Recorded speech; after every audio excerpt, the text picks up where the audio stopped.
ಇವತ್ತಿನ ದಿನ ನಾನೊಬ್ಬ 13 ವರ್ಷದ ಬಾಲಕ ಇಲ್ಲಿಗೆ ಬಂದ್ಬಿಟ್ಟು ರೈತರ ಬಗ್ಗೆ ಮಾತಾಡ್ತಾ ಇದ್ದೀನಿ ಅಂದ್ರೆ ಅರ್ಥ ಮಾಡ್ಕೊಳ್ಳಿ ಏನಿಗಿರ್ಬೋದು ಅಂತ. ಮುಂದೆ ನಮ್ಮಂತ ಚಿಕ್ಕ ಚಿಕ್ಕ ಮಕ್ಕಳನ್ನ ಉಳಿಸಿ, ಮುಂದೆ ನಮಗೊಂದು ಭವಿಷ್ಯ ನಿರೂಪಿಸ್ಕೊಡಿ, ಮುಂದೆ ನಮಗೆ ತಿನ್ನೋದು ಊಟ ಕೊಡಿ ಅಂತ ಕೇಳ್ಕೊಂಡೋಗಿ ಬಂದಿದ್ದೀನಿ ನಾನು. ಯಾಕಂದ್ರೆ ಮೊದಲನೇದಾಗಿ ರೈತರು ಅಂದ್ರೆ ನಮ್ಗೆ ಏನ್ ಭಾವನೆ ಬರುತ್ತೆ ಹೇಳಿ? ಈ ಆದಿ ಅಂತ್ಯ ಇಲ್ಲದೆ ಇರುವಂತ ಏಕೈಕ ವ್ಯಕ್ತಿ ಈ ಭೂಮಿ ಮೇಲೆ ಯಾರಾದ್ರೂ ಇದ್ದಾರೆ ಅಂದ್ರೆ ಅದು ರೈತರೇ ಅಂತ ಹೇಳಕ್ ಇಷ್ಟಪಡ್ತೀನಿ. ಯಾಕಂದ್ರೆ ಇಲ್ಲಿ ರೈತನೇ ಆಧ್ಯಾತ್ಮ, ಅನ್ನದಗುಳೆ ಪರಮಾತ್ಮ. ಇದನ್ನ ಕಿವಿ ಕೊಟ್ಟು ಕೇಳಿಸ್ಕೊಬೇಕು ರಾಜ್ಯ ಸರ್ಕಾರದವರು. ರೈತನೇ ಆಧ್ಯಾತ್ಮ, ಅನ್ನದಗುಳೆ ಪರಮಾತ್ಮ. ಇವಾಗ ಏನ್ ರಾಜ್ಯ ಸರ್ಕಾರದವರು ರೈತರು ಭೂಮಿನ 9,000+ ಎಕರೆ ಜಮೀನುಗಳಿಗಿಂತನೂ ಜಾಸ್ತಿ ಇದೆ, ಅದನ್ನ ವಶಪಡಿಸ್ಕೊಂಡು ನೋಡ್ತಾ ಇದ್ದಾರೆ ಅಭಿವೃದ್ಧಿಗೋಸ್ಕರ. ನನ್ನ ಕ್ವಶನ್ ಏನಪ್ಪಾ ಅಂದ್ರೆ, ಅವ್ರು ಇಷ್ಟು ಭೂಮಿ ತಗೊಂಡು ಅಮ್ಮಮ್ಮ ಅಂದ್ರು ಅವ್ರ ಅದ್ರಲ್ಲಿ ಏನ್ ಮಾಡ್ಬೋದು?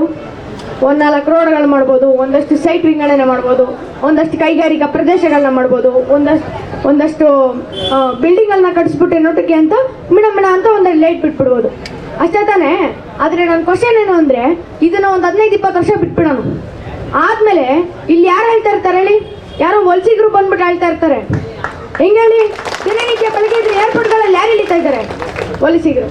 ಆಮೇಲೆ ರೈಲ್ವೆ ಸ್ಟೇಷನ್ಗಳಲ್ಲಿ 4 ಭಾಗಗಳಲ್ಲಿ ಯಾರು ಇಳಿತಾ ಇದ್ದಾರೆ? ವಲಸಿಗರು. ಮೆಟ್ರೋಗಳಲ್ಲಿ ಜಾಸ್ತಿ ಪ್ರಯಾಣ ಯಾರು ಮಾಡ್ತಾ ಇದ್ದಾರೆ? ವಲಸಿಗರು. ಆಮೇಲೆ ಅಪಾರ್ಟ್ಮೆಂಟ್ಗಳಲ್ಲಿ ಜಾಸ್ತಿ ಯಾರಿದ್ದಾರೆ? ವಲಸಿಗರು. ಆಮೇಲೆ ಎಲ್ಲೋ ಒಂದ್ ಕಡೆ AC ರೂಮಲ್ಲಿ ಕುತ್ಕೊಂಡು ಇಲ್ಲಿ ಬಂದ್ಬಿಟ್ಟು ಆಟೋ ಚಾಲಕರನ್ನ ಆಪರೇಟ್ ಮಾಡ್ತಾ ಇರೋದು ಯಾರು? ವಲಸಿಗರು. ಇವರಿಂದ ಸ್ಟಾರ್ಟ್ ಆಗಿದೆ ಮೂಲ ಬೇರು. ಇಲ್ಲಿ ಬಂದ್ಬಿಟ್ಟು ಮರಗಳನ್ನ ತಲೆ ಕಡಿಯೋ ಬದಲು ಅಲ್ಲಿ ಹೋಗ್ಬಿಟ್ಟು ಮೊದಲು ವಲಸಿಗರನ್ನ ಕಡಿವಾಣ ಹಾಕ್ರಿ. ಅವಾಗ ಇಂಥ ಪರಿಸ್ಥಿತಿ ಯಾವತ್ತೂ ಬರಲ್ಲ, ರೈತರು ಆರಾಮಾಗಿರ್ತಾರೆ ಅವಾಗ. ಇವಾಗ ಇದನ್ನೇನು ಮಾಡ್ತಾ ಇದ್ದಾರೆ ರಾಜ್ಯ ಸರ್ಕಾರದವರು, ಇದನ್ನೇನಂತಾರೆ ಹೇಳಿ? ಭ್ರಷ್ಟತನ ಅಂತಾರೆ. ಮೊದಲನೇದಾಗಿ ಇದಕ್ಕೆಲ್ಲ ನೀವು ಫೇಸ್ ಟು ಫೇಸ್ ಫೈಟ್ ಮಾಡಬೇಕು ಅಂದ್ರೆ ಮೊದಲು ನೀವು ಪ್ರಜೆಗಳು, ನೀವು ರಾಜರಾಗಬೇಕು. ಅದಕ್ಕೆ ಏನ್ ಮಾಡಬೇಕು? ಅದಕ್ಕೆ ನಾನು ಲಾಸ್ಟ್ ವಿಡಿಯೋದಲ್ಲಿ ಒಂದ್ಸಲ ಹೇಳಿದ್ದೆ, ರಾಣಿ ಹೊಟ್ಟೆಯಲ್ಲಿ ರಾಜನೇ ಹುಟ್ಟೋದು. ಅದೇ ರಾಜ ರಾಣಿ ಇಬ್ಬರಲ್ಲಿ ಹುಟ್ಟುತ್ತಾರೆ ಅಂದ್ರೆ ಉಜ್ವಲ ಭವಿಷ್ಯದ ಮತದಾನದ ಪೆಟ್ಟಿಗೆಯಿಂದ ಹುಟ್ಟುತ್ತಾರೆ ಅಂತ ಹೇಳಿದ್ದೆ ನಾನು ಲಾಸ್ಟ್ ವಿಡಿಯೋದಲ್ಲಿ. ಅದಕ್ಕೆ ಇನ್ಮೇಲಿಂದ ಕೂಡ ನಿಮ್ಗೆ ಯಾರಾದ್ರೂ ಚಿಕ್ಕ ಚಿಕ್ಕ ಮಕ್ಕಳಿದ್ರೆ ಅವ್ರ ಭವಿಷ್ಯ ಮುಂದೆ ಚೆನ್ನಾಗಿರ್ಬೇಕು. ಇವಾಗ ಏನ್ ನೀವೆಲ್ಲ ಕ್ಲೀನಾಗಿ ಉಸಿರಾಡ್ತಾ ಇದೀವಿ ಅಲ್ವಾ?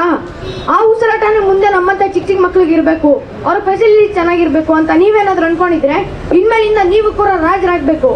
ಅದಕ್ಕೆ ಮೊದಲು ನೀವು ನಿಮ್ಮ ಭವಿಷ್ಯ ಕೂಡ ಉಜ್ವಲ ಭವಿಷ್ಯದ ಮತದಾನದ ಪೆಟ್ಟಿಗೆಯಿಂದ ಹುಟ್ಟಬೇಕಂತ ಹೇಳ್ತೀನಿ ನಾನು. ಅದಕ್ಕೆ ದಯವಿಟ್ಟು ಮತ ಹಾಕ್ಬೇಕಾದ್ರೆ ಒಂಚೂರು ನಿಮ್ಮ ನೋಡಿಕೊಂಡು ಮತ ಹಾಕಿ ಅಂತ ಇಷ್ಟಪಡ್ತೀನಿ.